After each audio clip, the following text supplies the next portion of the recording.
We read the Buddha's first sermon, and at the very end, we learn that one of his listeners, Gondanya, gained the Dharma eye, became a stream enterer. And the question is, how did he do that? Listening to the Dharma just once. How had he prepared his mind so that he could see the Dharma? The Dharma is basically expressed in the phrase, whatever is subject to origination is all subject to cessation. Now, it's not saying everything that arises passes away.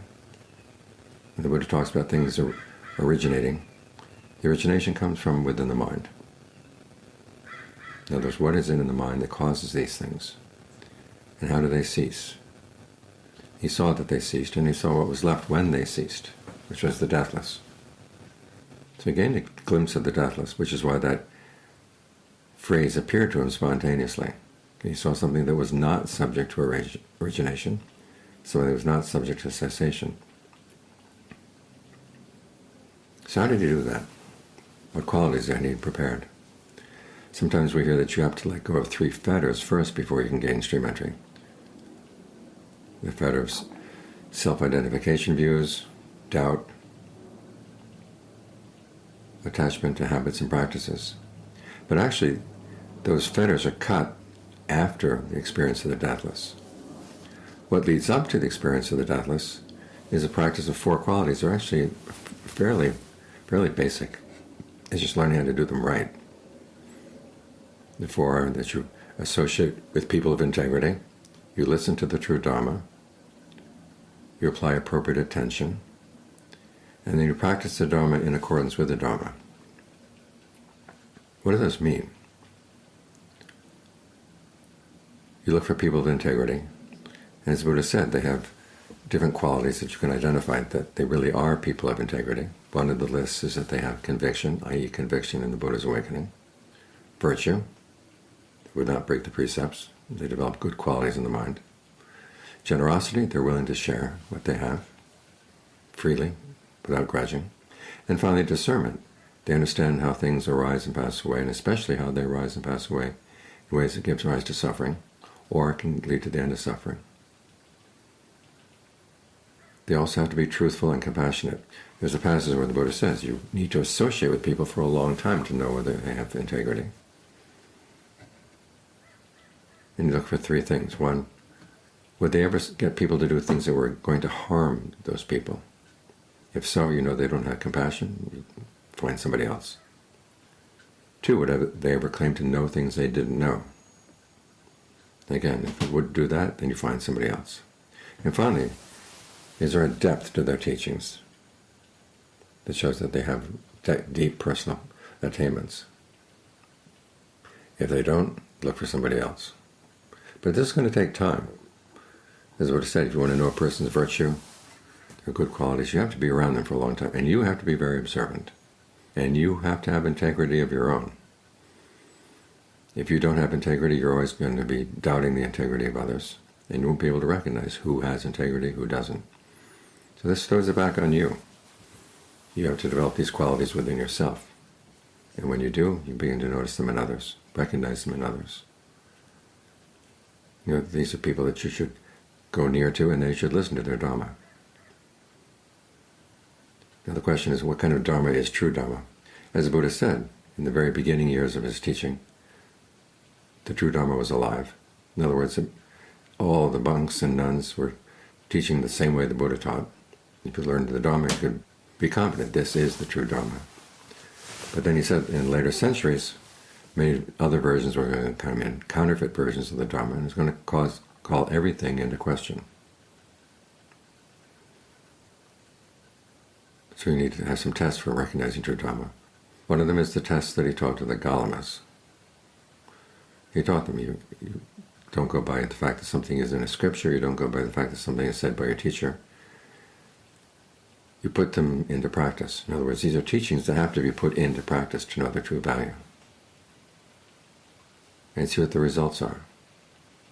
This automatically alerts you to the fact that the teaching on karma is going to be important. The belief that what you do will lead to results that you can see for yourself. You have to have confidence in that principle, because that's how you're going to test things. There's another test that the Buddha taught to his stepmother. If you saw that by putting something into practice, it would lead to dispassion, to being unfettered, to shedding, in other words, shedding thoughts of revenge, shedding thoughts of pride, lead to contentment with material things, lead to persistence, in other words, you're not content if there are any unskillful qualities in your mind. It would lead to modesty, seclusion, and unburdensomeness. Okay, then you know that's the true Dharma. So you have to be willing to test things, and you have to be a good person. You have to become a good judge yourself, which means that you have to, again, develop qualities within yourself of mindfulness, alertness, ardency, discernment, so you can know what the true Dharma is. Now, having heard the true Dharma, then the next step is to apply appropriate attention. Basically, you're asking the right questions. How does this teaching apply to the problem of suffering? There are two main areas where the Buddha would say that these are the right way to phrase your questions. One is in the framework of what kind of actions are skillful, what kind of actions are unskillful. If they're skillful, how do you develop them? And if they're unskillful, how do you abandon them? Now again, notice this is a test that you have to go through actions. We're not here just to assent to what the Buddha says, that the world is like this, the world is like that. He's teaching us there are certain things that we do and say and think that will lead to true happiness, other things that will lead to harm. But it all focuses on our actions.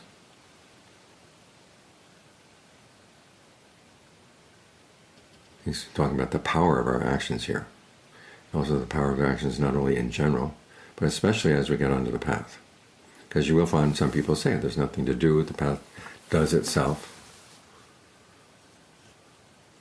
Or that you have to sort of just be with the awareness of things and let things come and go. And you say, well, that's the way they come and go. But no, the Buddha says there are things you actually actively have to develop, things you actively have to abandon.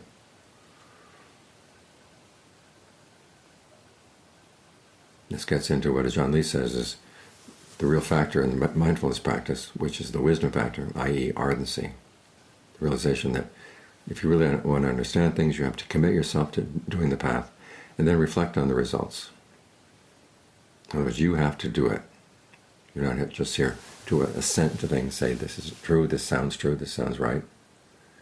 You have to test it in action. The same goes for the second main topic for appropriate attention, which is the Four Noble Truths. The fact that suffering is in the clinging aggregates. The cause of suffering is craving for sensuality, becoming, non-becoming. The cessation of suffering comes when you allow that craving to go away, when it ceases out of dispassion. And then the way to do that is through the Eightfold Noble Path. So again, the things you do, each of these truths has a duty. The truth of suffering is to be comprehended. In other words, to see, yes, it really is the clinging is the suffering. When there's suffering of aging, suffering of illness, death. The suffering is in your clinging to some aggregates. So maybe the aggregate of feeling, maybe perceptions you have, or maybe thought constructs. These tend to be the big problem. The way you talk to yourself, the thoughts and constructs. People can live in fairly comfortable circumstances, but the way you talk to yourself can make you miserable. And you're clinging to these things. In other words, you're feeding on them. You have desire and passion for them. That has to be comprehended. And then when you see the desire and passion of craving that goes into the clinging, causes the clinging, that has to be abandoned. The cessation is to be realized, and the path is to be developed. So these are guidelines for things you do.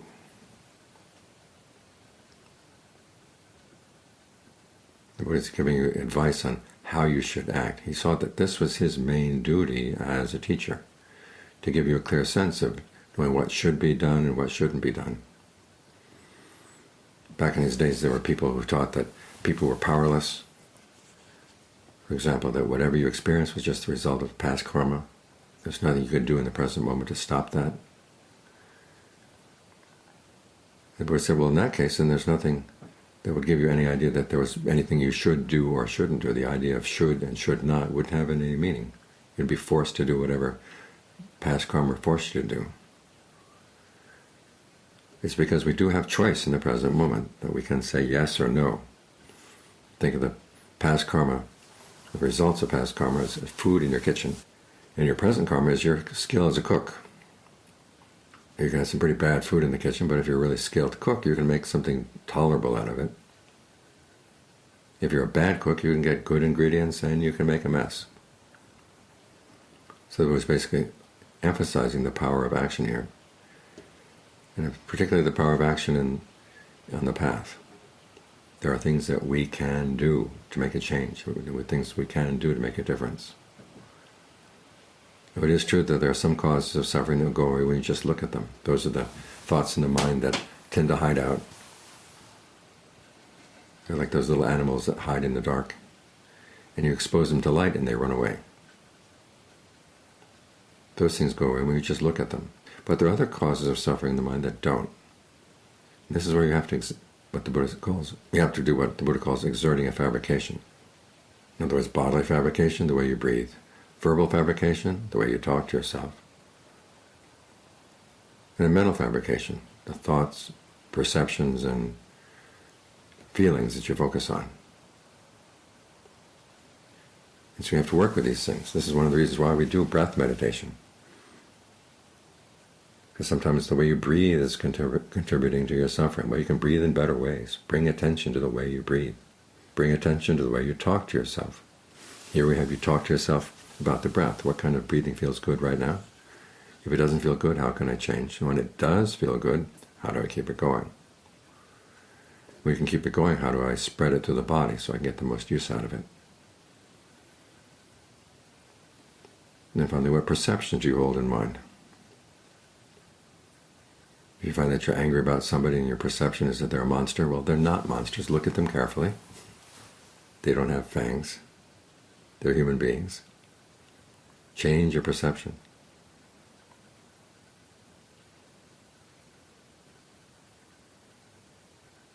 So there are some cases where, as I said, the causes of suffering go away when you simply look at them, when you simply bear witness to them. Others, however, require that you fight them, because they're deeply entrenched, and you have to figure them out. So I see that appropriate attention is all about having a strong sense of how to look at things, what framework to use, and then within that framework, how to decide what you should do and what you shouldn't do. For example, the duties of the Four Noble Truths. You look at the hindrances, well, they come under the category of the second truth, the cause of suffering, so they should be abandoned. Sensual desire, ill will, sloth and torpor, restlessness and anxiety and doubt. You can't let these things just stay in the mind and put down roots. You've got to figure out how to get rid of them. As the Buddha said, like a person whose head is on fire.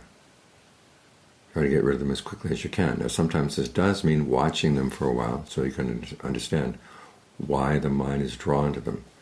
Because this is our problem. We tend to like our sensual desire. If we have ill will for somebody, we can dress it up and say, well, we're just demanding justice. This person really should suffer. When drowsiness comes, you pretend to be sleepy anyhow. We say, well, it's a good time to sleep.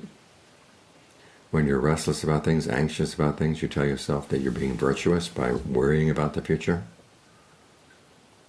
That's something you have to argue with. But there is a part of the mind that likes these things. So you have to actively argue with it. As in the case of worry. There are a lot of things that are going to happen in the future that we have no idea what's going to happen. No amount of worrying is going to make them go away. No amount of worrying is going to prepare us for them. But we can develop qualities of alertness, mindfulness, ardency. And these things will enable us to handle these things as they come up. As for doubt, there are two kinds of doubt. There's the doubt that doesn't really want to know, so, well, I just really don't know, and I'm not going to find out. But then there's the doubt that wants to know. The doubt that wants to know is actually good. It spurs you on to action. The doubt that doesn't want to know, is afraid to commit, that's the kind of doubt that you have to argue with. Again, you have to tell yourself there's only one way you're going to know the truth of the Buddha's teachings, and that's by putting them into practice, and by making yourself a worthy judge of how they work. So there's some examples of things where you have to actually exert, in the Buddhist term, a fabrication. As for the 5 aggregates, those are things that you comprehend. What is form? What is feeling? What are perceptions? What are fabrications? And what does it mean to cling to these things? The word for clinging in Pali means to feed. What is consciousness? How do you cling to consciousness? We think it's just simply there. In fact, there are even some people who say that our everyday consciousness is unconditioned. Well, it's conditioned by the things it knows. It's conditioned like everything else. And we cling to it as a kind of food. You want to comprehend that fact. So you can start questioning your craving for these things. Are these things really worth clinging to? We might say, if I'm unconscious, what am I going to know? Well, the Buddha says, if you let go of the consciousness and the aggregates, there is another consciousness that will let you know the deathless. So our fascination with the 6 senses is getting in the way.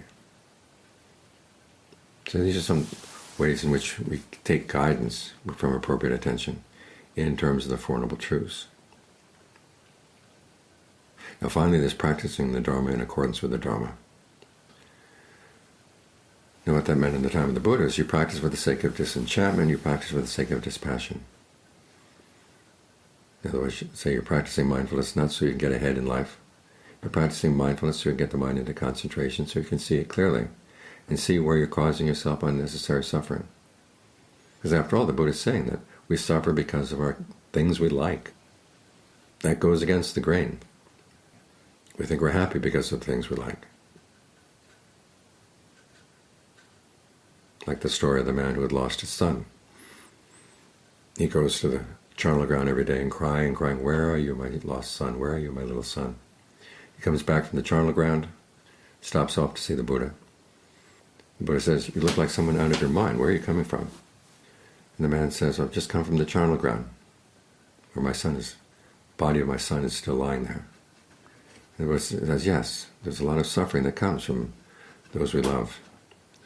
And the man says, "Oh no, we get happiness from those we love." Here he is, suffering from the loss of his son, and he can't even see it, that it's causing him to suffer. This is the way a lot of us are. So there's a lot in the Dharma that goes against the grain, and we have to be prepared for that. If we learn to develop dispassion, we find that there's something much better. One of the reasons why the Buddha talks about the negative side of things in the world. He doesn't say that it's all negative. Simply that if we focus on the positive side all the time, we won't get to see what's better.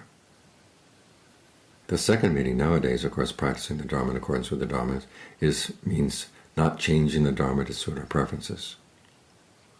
There's that Chan saying that says, "The great way is easier for those with no preferences." Now, of course, you're going to prefer not suffering to suffering. But the question is, if something is required to not suffer, the ideal way is to say, okay, whatever it is, I'm willing to do it. That's the right attitude. And that was the attitude that Anya Gondanya had. He saw that he had clingings, cravings, things that he liked, things he was attached to, and that they were causing him to suffer, and he was willing to let them go. In other words, he was looking into his own mind, and he had the honesty, the integrity that comes from being with people of integrity, listening to their Dhamma.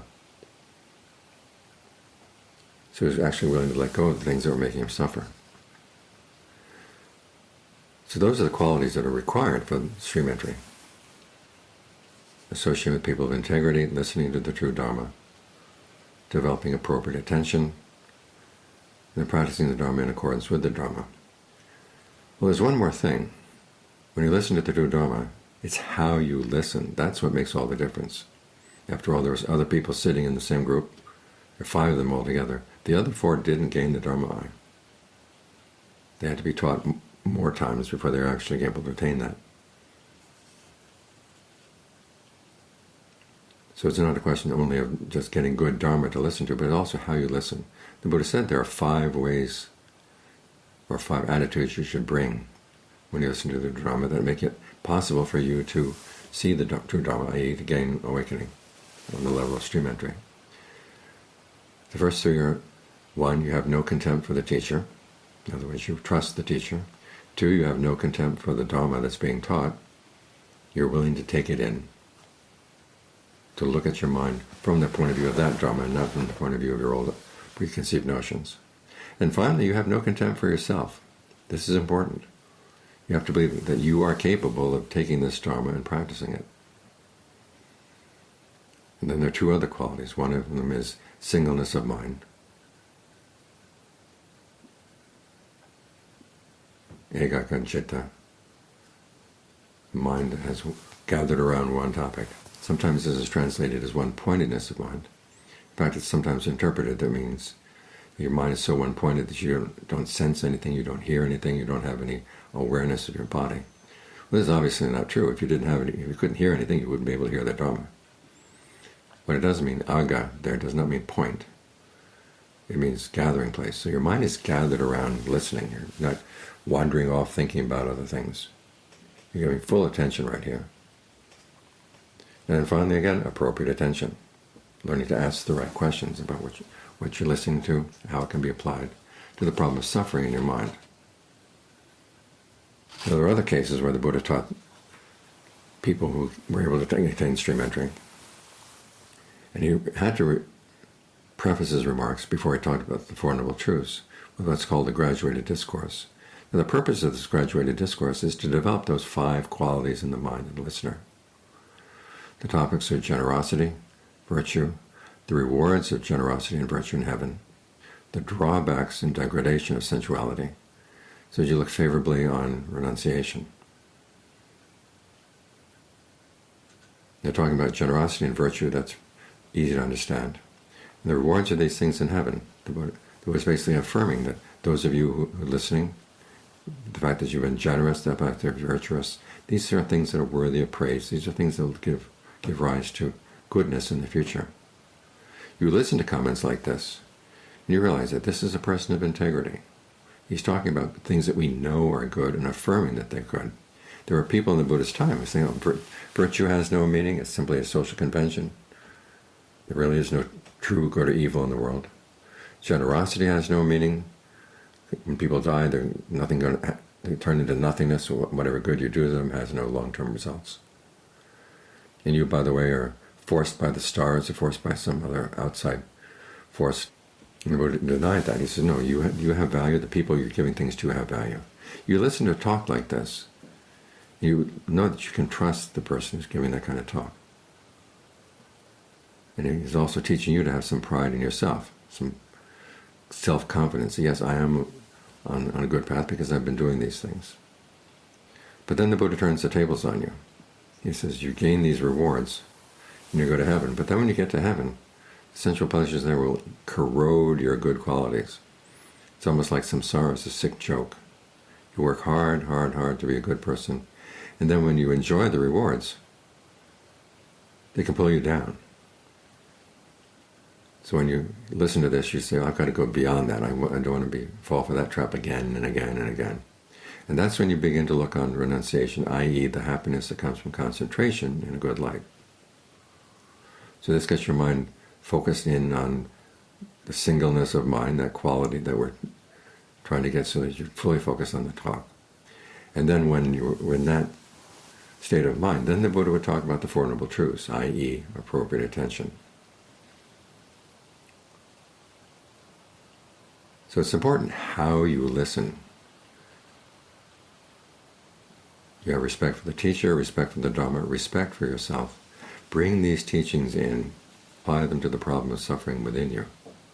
And that's how Anyagondha now became the one who knows. Now there's some confusion about this topic, or the phrase, one who knows. In the Pali, Anya there means one who knows. And in this case it means someone who's gained stream entry. In other cases it also means someone who's gained arahantship. They have reached the true knowledge. But the phrase, the one who knows, is also used in the forest tradition. It has a different meaning there. Basically means the quality of awareness in your state of concentration. When you've been together with the object of concentration for a long enough time, then it begins to separate out. It's like oil and vinegar in a salad dressing. You shake up the bottle enough and the oil and the vinegar stay mixed. But if you let it sit for long enough, they begin to separate out. And then you can focus on that sense of just what is aware as opposed to the object that it's aware of. Now this is a stage in concentration, and it's an important one, because it allows you to step back from your objects and look at them from a little bit of a distance. As the Buddha said, if you want to gain insight into things, you have to see them as separate. And so there's the awareness there. It can be translated as awareness itself. Sometimes it's just translated as one who knows. It's basically your consciousness aggregate, separating out from the objects of the consciousness, that allows you to see these things as separate. There's some confusion about that. Some people think that it also means that your everyday awareness is also awakened. It's not. They sometimes say it's unconditioned. It's not.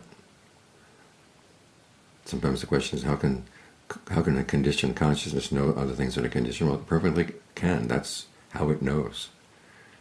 It is conditioned by the things it knows. Even the state of when they're separated out, you maintain that separate state through a perception, the perception of knowing.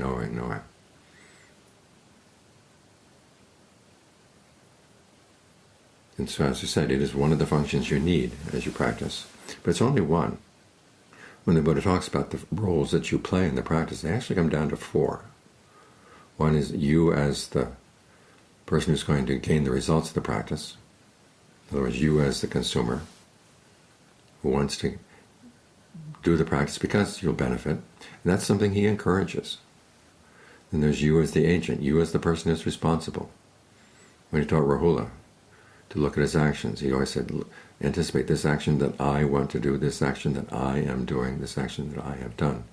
You take responsibility for what you can do. You realize that you can make a change through your actions. If you couldn't make a change through your actions, there would be no point in teaching you. So there's you as the agent, and there's you as the observer. This is the consciousness of the one who knows inside as a function of concentration. And then finally there's you as the critic, the person who passes judgment on what you're doing. As the Buddha said, the Dharma is nourished through commitment and reflection. So you commit through the desire to gain the results and to the sense that you can actually do this, you can make a difference by your doing.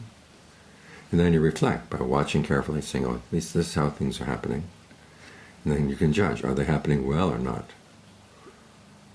Some of us don't like our inner critic. Well, that's because our inner critic hasn't been trained properly. We want an inner critic that helps us to get on the path, stay on the path, to recognize when we're acting skillfully, when we're not.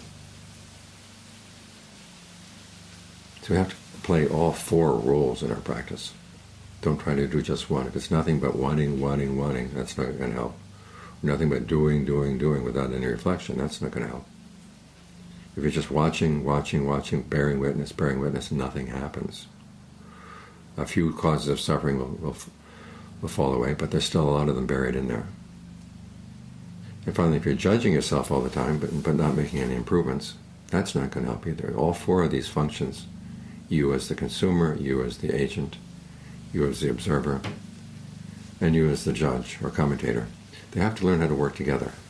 And it's in working together that's how you become one who knows in the sense that it has in the canon, which is that you have seen through all the process of fabrication in the present moment, abandoned unskillful ones, and then get to the point where you even abandon skillful ones. You gain a taste of the deathless. And this is possible. This is why the Buddha says, don't have contempt for yourself as you listen. It is possible to look carefully at your mind. And if you bring enough integrity, bring enough focus, mindfulness, alertness, you too can become one who knows.